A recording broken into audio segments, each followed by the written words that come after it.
Hello everyone, welcome back to my channel that is biology achievers. My name is Sim Singh. I hope कि आप सब लोग अच्छे होंगे, अच्छे से एग्ज़ाम्स की प्रिपरेशन चल रही होगी, बोर्ड एग्ज़ाम्स की भी, साथ ही साथ नीट एग्ज़ाम की भी।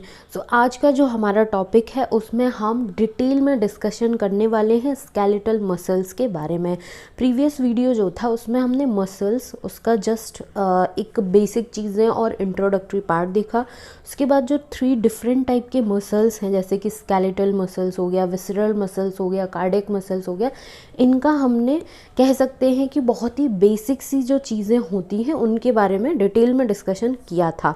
बट और ज़्यादा इंटरनल स्ट्रक्चरल ऑर्गेनाइजेशन कैसा है, क्या क्या प्रोटीन्स हैं इसमें जो इन्वॉल्व होती है, इनका क्या काम होता है, ये सारी की सारी, कहने का मतलब ये हो गया कि इन डेप्थ जो डिटेल होती है किसी भी पर्टिकुलर टॉपिक की, वो चीज़ हम आज के इस पर्टिकुलर वीडियो में स्केलेटल मसल्स के बारे में स्पेशली पढ़ने वाले हैं।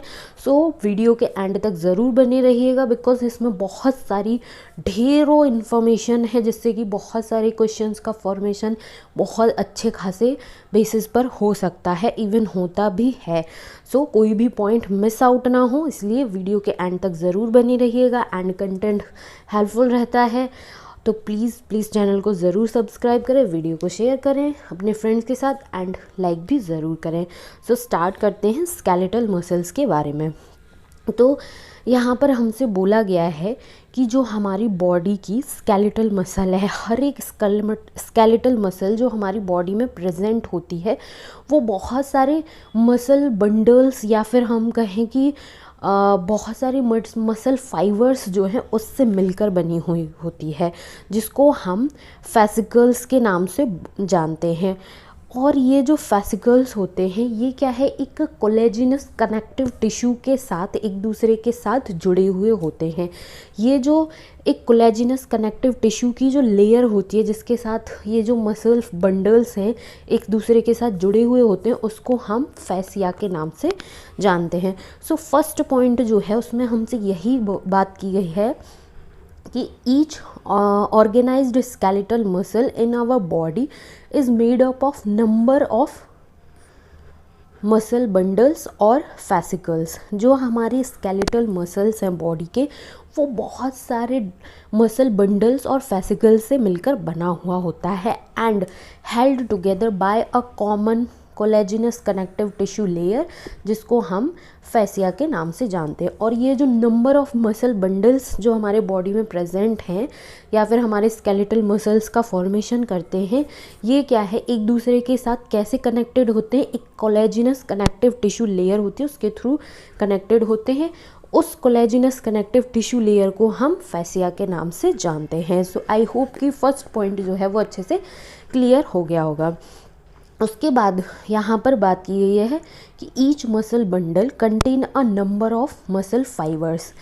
अब जो मसल बंडल्स हैं वो उसमें भी बहुत सारे नंबर ऑफ मसल फाइबर्स जो हैं वो प्रेजेंट होते हैं। कहने का मतलब ये हो गया, अगर हम इन शॉर्ट बात करें कि जो स्केलेटल मसल्स हैं ये क्या है, नंबर ऑफ मसल बंडल्स के बने हुए होते हैं।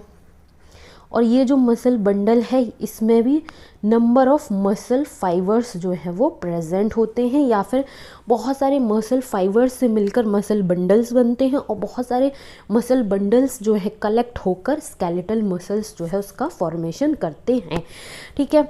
Each muscle fibre is lined by the plasma membrane called sarcolemma enclosing the sarcoplasm. अब यहाँ पर ये कहा गया है कि जो मसल फाइबर है, ठीक है, वो क्या है, कवर्ड होता है, सराउंडेड होता है प्लाज्मा मेम्ब्रेन से, जिसको हम सार्कोलेमा के नाम से जानते हैं। और सार्कोलेमा जो है वो किसको सराउंड करके रखता है, सार्कोप्लाज्म को। सो इस पर्टिकुलर पॉइंट को हम स्ट्रक्चर के बेसिस पर समझते हैं। यहाँ पर ये हमारे पास एक स्केलेटल मसल जो है उसका स्ट्रक्चर दिया हुआ है, जो कि एनसीईआरटी बुक का स्ट्रक्चर है। यहाँ पर ये स्केलेटल मसल जो है उसका स्ट्रक्चर हमें दे दिया। जैसा कि ये पर्टिकुलर रीज़न जो है, कलर चेंज कर लेते हैं जिससे कि इजी पड़े। सो अगर यदि हम यहाँ पर इस एक सिंगल इसकी बात करें तो ये क्या है, ये पूरा का पूरा इस तरीके से ये हो गया हमारा मसल बंडल। ठीक है, ये पूरा स्ट्रक्चर जो है ये किसको शो रिप्रेजेंट कर रहा है, मसल बंडल को। अब इस तरीके से एक ये हो गया, ये हो गया, ये हो गया, ये हो गया, तो बहुत सारे मसल बंडल्स जो हैं वो क्या करते हैं, स्केलेटल मसल्स का फॉर्मेशन करते हैं। तो मसल बंडल जो है, अब जैसे कि हमने समझा था कि जो मसल बंडल हैं, ठीक है, ये क्या है, नंबर ऑफ मसल फाइबर्स से मिलकर बने हैं। तो इसमें ये जो राउंड शेप का हमें स्ट्रक्चर शो हो रहा है, ये क्या है, ये है मसल फाइबर। अब मसल फाइबर में यही बताया गया है कि जो मसल फाइबर है ये क्या है, कवर्ड होता है, सराउंडेड होता है इस तरीके से एक प्लाज्मा मेम्ब्रेन। सो ये क्या है, ये है प्लाज्मा मेम्ब्रेन जिसको हम बोलते हैं सार्कोलेमा। अब ये जो प्लाज्मा मेम्ब्रेन है जिसको हम सार्कोलेमा के नाम से जान रहे हैं, ये क्या करती है, कवर करती है क्या, जो मसल फाइबर का लिक्विड कंटेंट होता है जिसको हम सार्कोप्लाज्म बोलते हैं। सो इस तरीके से ये बोला गया है कि बहुत सारे क्या कहते हैं, मसल बंडल्स मिलकर बनाते हैं स्केलेटल मसल्स को। और मसल बंडल भी बहुत सारे मसल फाइबर से मिलकर बना होता है। और एक जो सिंगल मसल फाइबर की अगर बात की जाए तो वो एक लेयर से कवर्ड होता है जिसको हम सार्कोलेमा बोलते हैं। और ये सार्कोलेमा जो है वो सार्कोप्लाज्म, जो मसल फाइबर का लिक्विड कंटेंट होता है उसको कवर करके रखती है, जिसको हम सार्कोप्लाज्म के नाम से जानते हैं। सो आई होप कि ये जो कॉन्सेप्ट है मसल बंडल का, मसल फाइबर का, सार्कोलेमा, सार्कोप्लाज्म, स्केलेटल मसल्स, ये अच्छे से समझ में आया होगा। अगर फिर भी कोई डाउट है, कोई क्वेरी है तो प्लीज़ कमेंट सेशन में ज़रूर कमेंट करें। Muscle fibre is a syncytium as the sarcolemma contains many nuclei. अब ये जो पॉइंट है इसका कहने का मतलब ये हो गया कि ये जो एक सिंगल मसल फाइबर का स्ट्रक्चर है जैसा कि हमने जान लिया। अब ये इसका जो सार्कोप्लाज्म है, ये जो लिक्विड कंटेंट है इसके अंदर का, ये जो सार्कोप्लाज्म है, इस सार्कोप्लाज्म में number of nuclei, more than 1 nucleus जो है प्रेजेंट होता है। एक से ज़्यादा न्यूक्लियाई जो हैं वो प्रेजेंट होते हैं एक मसल फाइबर के जो लिक्विड कंटेंट है उसके अंदर में। और जब किसी भी प्लाज्म में, चाहे वो साइटोप्लाज्म हो या फिर सार्कोप्लाज्म हो, उसमें अगर यदि एक से ज़्यादा न्यूक्लियाई प्रेजेंट है तो उस तरीके की कंडीशन को हम सिंसाइटियम के नाम से जानते हैं। सो सिंसाइटियम जो टर्म है उसका मतलब ही होता है more than 1 nuclei present in a particular plasm, चाहे वो सार्कोप्लाज्म हो या फिर साइटोप्लाज्म हो। सो न्यू मसल फाइबर जो है वो कैसे होते हैं, सिंसाइटियम होते हैं as the sarcoplasm contain many nuclei. ये हो गया। उसके बाद का बात की गई है द एंडोप्लाज्मिक रेटिकुलम। अब ये जो स्ट्रक्चर है जिसको हम मसल फाइबर बोल रहे हैं, मोर देन 1 न्यूक्लियाई प्रेजेंट है, जिस इस कंडीशन को सिंसाइटियम बोलते हैं। इसके अंदर जो एंडोप्लाज्मिक रेटिकुलम होता है, तो जो स्केलेटल मसल्स का जो प्लाज्म है जिसको सार्कोप्लाज्म बोला, तो इस बेसिस पर इसका जो एंडोप्लाज्मिक रेटिकुलम, इस सार्कोप्लाज्म के अंदर जो रेटिकुलम प्रेजेंट होता है उसको हम सार्कोप्लाज्मिक रेटिकुलम के नाम से जानते हैं। और ये क्या है, कैल्शियम आयन का स्टोर हाउस कहलाता है। जो सार्कोप्लाज्मिक रेटिकुलम है वहाँ पर कैल्शियम आयन बहुत अच्छे खासे अमाउंट में स्टोर होते हैं। सो द एंडोप्लाज्मिक रेटिकुलम, जिसको हम सार्कोप्लाज्मिक रेटिकुलम बोलते हैं in case of muscle fibres of the muscle fibre, is the store house of calcium ions. अब मे बी इस पर्टिकुलर कैल्शियम आयन से रिलेटेड ट्विस्टेड फॉर्म में क्वेश्चन का formation भी हो सकता है। कैल्शियम आयन की जगह मैग्नीशियम, मैग्नीज क्लोराइड, कोई भी अदर आयन जो है वो हमें दे सकता है। लेकिन करेक्ट ऑप्शन कौन सा होगा, जहाँ पर कैल्शियम आयन दिया हुआ होगा ऑप्शन में, अगर करेक्ट पूछता है। इनकरेक्ट पूछता है तो उस बेसिस पर देखना है। लेकिन हमें अपने कॉन्सेप्ट क्लियर किसके रिगार्डिंग रखना है कि जो मसल फाइबर्स हैं उनका जो सार्कोप्लाज्म है उसमें जो एंडोप्लाज्मिक रेटिकुलम प्रेजेंट है, जिसको हम सार्कोप्लाज्मिक रेटिकुलम के नाम से जानते हैं, ये क्या है, ये कौन से आयन का स्टोर हाउस कहलाता है, वो कहलाता है कैल्शियम आयंस का। सो इस तरीके से ये पर्टिकुलर स्लाइड जो है, इसमें जो इन्फॉर्मेशन है, आई होप कि वो अच्छे से समझ में आया होगा। अगर फिर भी कोई डाउट रहता है किसी भी पर्टिकुलर पॉइंट के रिगार्डिंग, तो प्लीज़ कमेंट सेशन में ज़रूर कमेंट करें। आगे की तरफ अब और मूव करते हैं डिटेल में डिस्कशन पर। नाउ अब यहाँ पर हमसे ये बात की गई है इस पर्टिकुलर पॉइंट में, a characteristic feature of the muscle fibre is the presence of a large number of parallelly arranged filaments in the sarcoplasm called myofilaments और मायोफाइब्रिल्स। कहने का मतलब ये हो गया कि ये जो मसल फाइबर का जो स्ट्रक्चर हमने इस तरीके से समझा, इसका जो लिक्विड कंटेंट है जिसको सार्कोप्लाज्म बोल रहे हैं, इस सार्कोप्लाज्म के अंदर बहुत सारे पैरेलली, इस तरीके से पैरेलली अरेंज्ड होते हैं फिलामेंट्स। इन फिलामेंट्स को हम मायोफिलामेंट्स या फिर मायोफाइब्रिल्स के नाम से जानते हैं। और ये क्या है, मसल फाइबर का एक कैरेक्टरिस्टिक फीचर है, presence of large number of parallelly arrange filament, presence of filaments जो कि पैरेलली एक दूसरे के इक्वली डिस्टेंस पर इस तरीके से प्रेजेंट होते हैं।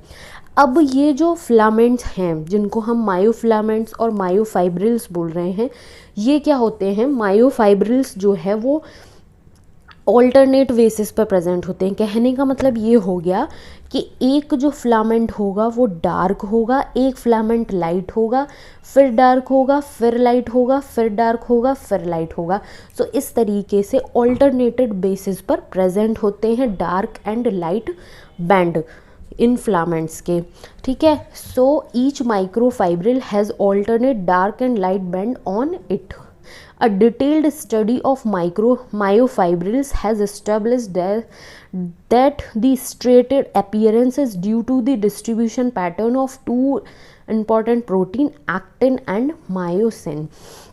अब ये जो पर्टिकुलर पॉइंट है यहाँ पर ये बताया गया है कि जब हम मायोफाइब्रिल्स की डिटेल में स्टडी करते हैं तो इससे जो हमें स्ट्रेटेड अपीयरेंस शो होती है, जो कि हम कल का जो वीडियो था वहाँ पर भी एक बेसिक इन्फॉर्मेशन के बेसिस पर देख चुके हैं कि स्केलेटल मसल्स जो थे वो स्ट्रेटेड अपीयरेंस जो है वो शो करती हैं, ठीक है। तो इसकी जो ये जो स्ट्रेटेड अपीयरेंस है वो किसकी वजह से होती है, ये होती है दो इम्पॉर्टेंट प्रोटीन के डिस्ट्रीब्यूशन की वजह से, जो कि प्रोटीन्स का नाम है एक्टिन एंड मायोसिन।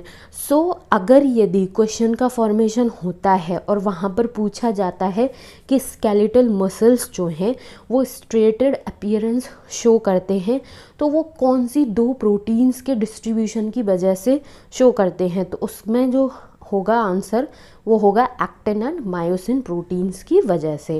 उसके बाद the light band contain actin called I band और आइसोट्रोपिक बैंड, जबकि डार्क बैंड जो है वो कंटेन करता है मायोसिन प्रोटीन को, ठीक है, और इसको हम ए और एन आइसोट्रोपिक बैंड के नाम से जानते हैं। सो यहाँ पर हम समझते हैं, यहाँ पर हमसे बोला है कि जो लाइट बैंड है ये कौन सी प्रोटीन को कंटेन करता है, एक्टिन प्रोटीन को, और इसको हम आई या फिर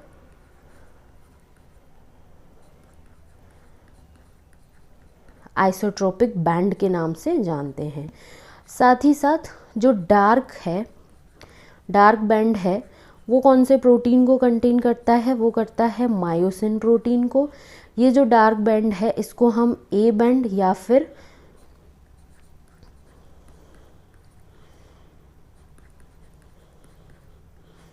एनाइसोट्रोपिक बैंड के नाम से जानते हैं।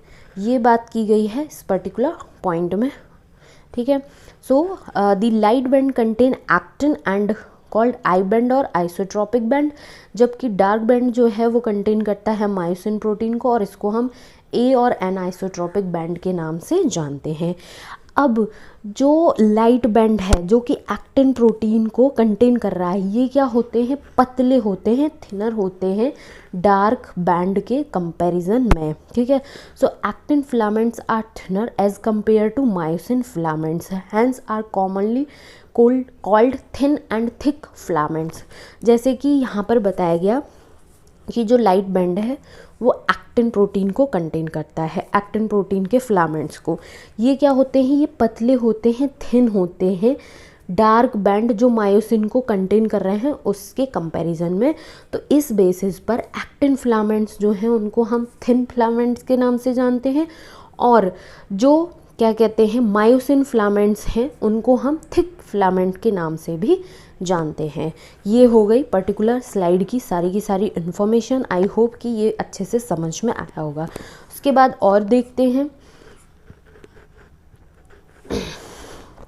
In the centre of each I band is an elastic fibre called Z line which bisect it. अब यहाँ पर हमसे बोला गया है कि जो आई बैंड है उसके सेंटर में क्या होता है, एक इलास्टिक लाइन होती है जिसको हम जेड लाइन बोलते हैं, और ये क्या है, थिन फिलामेंट जो है उसको डिवाइड करने का काम करती है। सो यहाँ पर हमारे पास ये क्या है, स्ट्रक्चर है फिलामेंट का, डार्क बैंड और लाइट बैंड का। ये जो डार्क कलर से शो हो रहा है ये कौन सा है, ये डार्क बैंड है। ये जो लाइट कलर से शो हो रहा है ये क्या है, ये लाइट बैंड है। फिर इस तरीके से डार्क बैंड प्रेजेंट होगा, फिर इस तरीके से लाइट बैंड प्रेजेंट होगा। तो ये जो पर्टिकुलर पॉइंट की हम बात कर रहे थे कि जो लाइट बैंड होता है उसके सेंटर में एक इलास्टिक रीजन प्रेजेंट होता है जिसको हम जेड लाइन बोलते हैं, और ये जो जेड लाइन है वो क्या करती है, बाइसेक्ट करती है थिन फिलामेंट को। कहने का मतलब ये हो गया कि जो थिन फिलामेंट है या फिर आई बैंड जो है उसके बीचों बीच में एक इलास्टिक रीजन प्रेजेंट होता है जिसको हम जेड लाइन बोलते हैं, और ये जो इलास्टिक रीजन है जेड लाइन जो है वो थिन फिलामेंट को दो पार्ट में डिवाइड करती है, बाइसेक्ट करती है। सो ये बात थी उस पर्टिकुलर पॉइंट की। आई होप कि अब कॉन्सेप्ट जो है वो अच्छे से समझ में आया होगा। उसके बाद यहाँ पर बात की गई है the thin filaments are firmly attach to the Z line. अब जैसे कि यहाँ पर बताया गया कि ये इस तरीके से थिन फिलामेंट्स हैं और ये जेड लाइन है, तो जो थिन फिलामेंट्स हैं वो फर्मली अटैच्ड होते हैं, अच्छे खासे तरीके से इस जेड लाइन के साथ में अटैच होते हैं। Thick filaments in the A band are also held together in the middle of this band by a thin fibrous membrane called M line. अब अगर यदि हम डार्क बैंड या फिर थिक फिलामेंट्स जो हैं उसकी बात करें, जो ए बैंड जिसको ए बैंड के नाम से भी जानते हैं, तो ये भी एक दूसरे से एक रीज़न के थ्रू, एक फाइब्रस मेम्ब्रेन के थ्रू अटैच होते हैं जिसको हम एम लाइन बोलते हैं।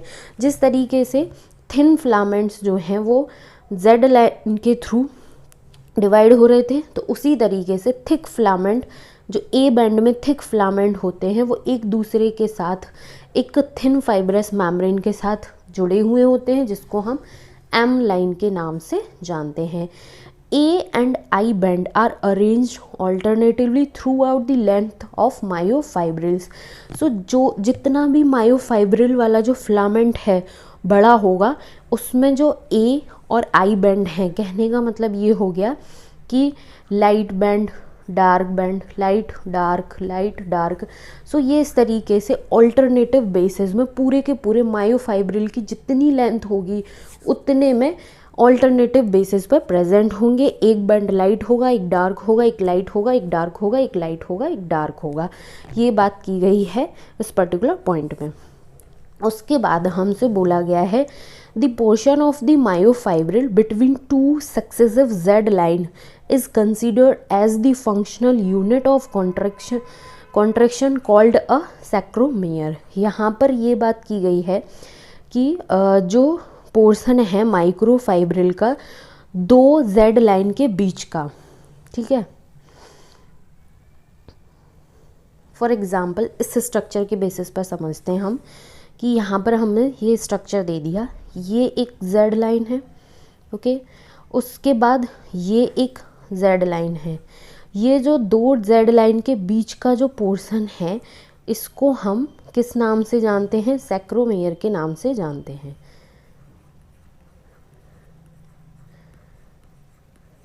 ये जो सैक्रोमेयर है ये क्या है? फंक्शनल यूनिट है।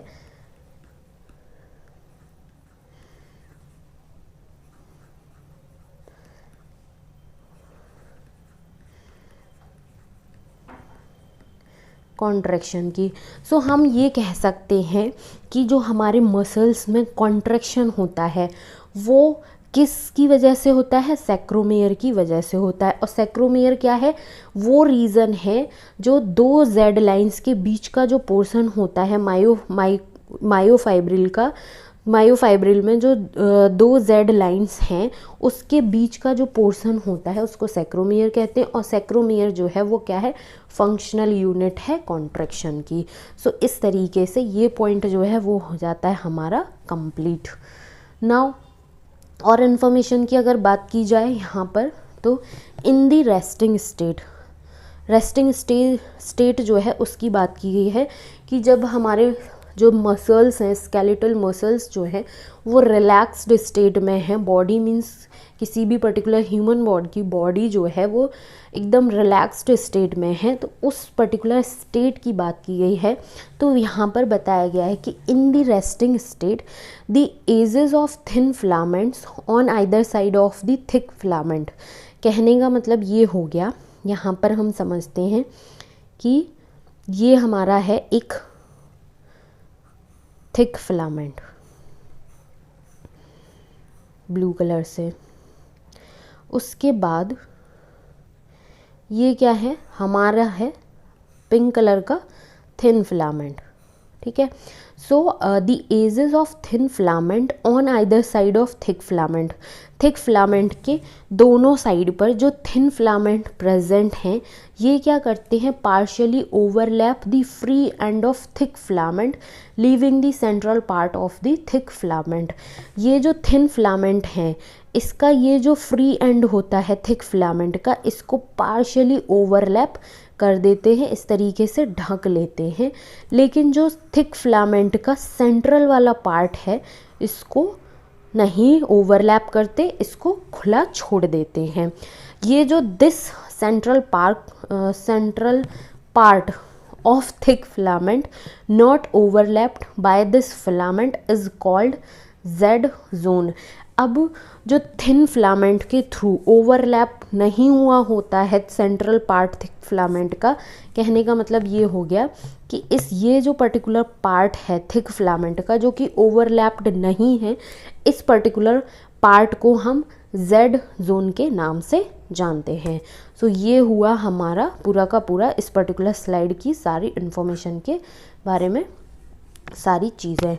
सो इस तरीके से जो स्केलेटल मसल्स हैं हमारा उसका डिटेल में डिस्कशन हमारा हो जाता है कंप्लीट। आई होप कि हर एक पॉइंट जो है वो अच्छे से समझ में आया होगा। अगर फिर भी किसी पॉइंट को लेकर कन्फ्यूज़न है या फिर कोई डाउट है मन में कि ये पर्टिकुलर पॉइंट हमें समझ में नहीं आया है तो उसके लिए प्लीज़ कमेंट सेशन में ज़रूर कमेंट करें। इसके बाद हम जो नेक्स्ट टॉपिक डील करने वाले हैं वो है structure of contractile proteins. Contractile proteins कहने का मतलब ये हो गया कि जो दो प्रोटीन्स हैं जो कि स्ट्रेटेड अपीयरेंस को शो करने में इंपॉर्टेंट रोल प्ले कर रही हैं, वो कौन से दो प्रोटीन्स हैं? Actin and myosin. सो ये जो एक्टिन एंड मायोसिन प्रोटीन है इनका डिटेल में स्ट्रक्चरल ऑर्गेनाइजेशन कैसा है वो चीज़ हम नेक्स्ट वीडियो में डील करने वाले हैं। सो आई होप कि आज का वीडियो जो है वो अच्छा रहा होगा, अच्छे से समझ में आया होगा। फिर भी अगर यदि कोई दिक्कत रहती है तो प्लीज़ कमेंट सेक्शन में ज़रूर कमेंट करें और चैनल को सब्सक्राइब करना ना भूलें प्लीज़, ये मेरी रिक्वेस्ट है। एंड अपनी हेल्थ का बहुत अच्छे से ध्यान रखें और एग्ज़ाम्स की बहुत अच्छे से प्रिपरेशन करें एंड एग्ज़ाम्स बहुत अच्छे से दें।